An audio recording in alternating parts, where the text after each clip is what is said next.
You 536, you see those gorgeous, clear, crystal blue skies behind her. That's beautiful, but it doesn't necessarily bode well as far as the weather. Absolutely. It is a sign of how things have changed. First of all, high pressure is starting to move in, so it's clearing our skies out, and it's making things pretty chilly. But let me show you also what's going on here. When we look at our national alerts, we look at the areas here in Southern California, and they're all in red. The red indicating a red flag warning, and for us specifically at home in our county, that's for our valleys and our mountain passes and canyons, as we are expecting things to kick up. One of it is the winds. Now that's one of the elements that goes into a red flag warning. You got to have some strong winds, and it looks like your wind futurecast, this is for this morning, not too bad. Still variable winds as we go through the afternoon, but once we go into the evening hours, we'll see these arrows start to change, and this is into late tonight and into early Friday morning. This is actually fast forward to about 7 o'clock tomorrow morning, and you see easterly winds and even some double-digit wind speeds out there for some gusts, and this will continue throughout Friday afternoon and even parts of Saturday, and then it starts to subside on Saturday afternoon. The other element is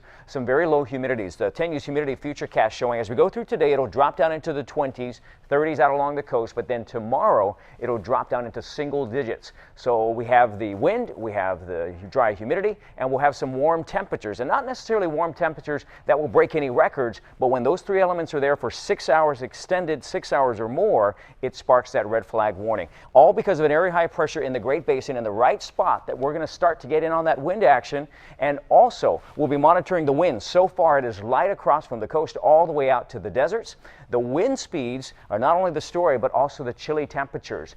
40s for Escondido, for Mira Mesa, a lot of 40s in those inland valleys out there because of the clear skies, 30s even up in some of our mountain areas out there. So we'll be warming up nicely, 79 Poway, El Cajon 79. The winds and the breezy conditions later on tonight into Friday morning. There's the coast 7-day forecast. Warmer Friday and Saturday into the low 80s. Then we keep the warmth around. The winds die down Saturday, but the humidity and the warmth stick around for the inland valleys. We go 89 tomorrow, Friday, Saturday and Sunday in the low 90s before we cool down mid next week.